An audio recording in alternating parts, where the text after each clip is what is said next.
sealed with wax, and delivered by a courier with no return address. The message read, "You are cordially invited to witness the truth of Withering House. Come alone. All expenses paid. Depart October 29th. The house awakens soon. Caretaker." Curiosity won over common sense.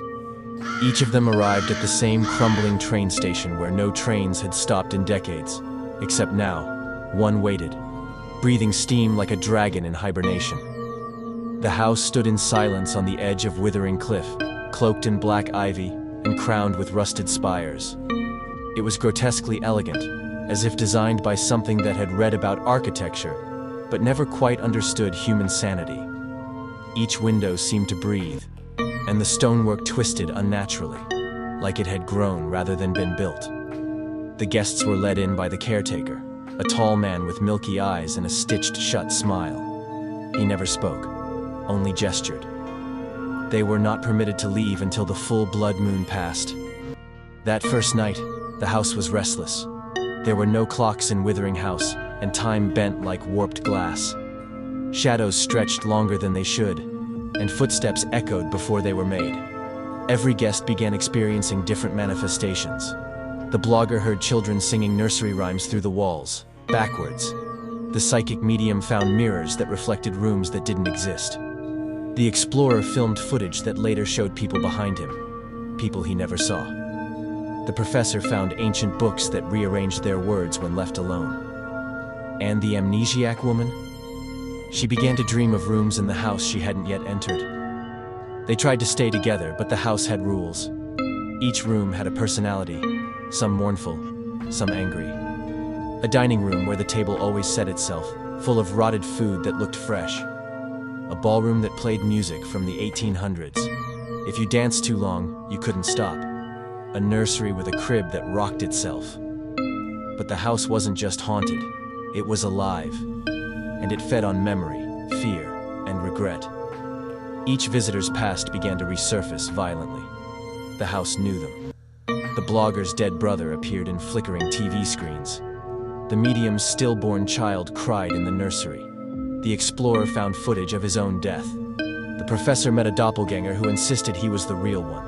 The woman with no memory started remembering too much. On the third night, a door appeared in the basement that hadn't been there before. An ancient iron thing covered in teeth-like hinges. It pulsed like a heartbeat. The caretaker warned them without words, "Do not open it." They opened it. The thing behind the door was not a ghost. It was the reason the house had been built. A prison for something that existed before time. Something that whispered to the architect in his sleep and drove him to madness. It had waited centuries to be seen. It had their names written on the walls in blood. They thought they had escaped. After opening the iron door, reality blurred. The thing that lived beneath the house, a churning mass of memory, sorrow, and ancient hunger, showed each guest a vision of the moment they were marked. And then, they awoke in their own homes. Weeks had passed. Emails were unopened. Phones rang. Friends were worried. But the visitors from Withering House couldn't remember how they had left.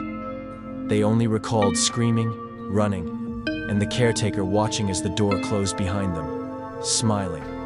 They tried to resume their lives. They couldn't. The haunting didn't stay behind in the house. It followed.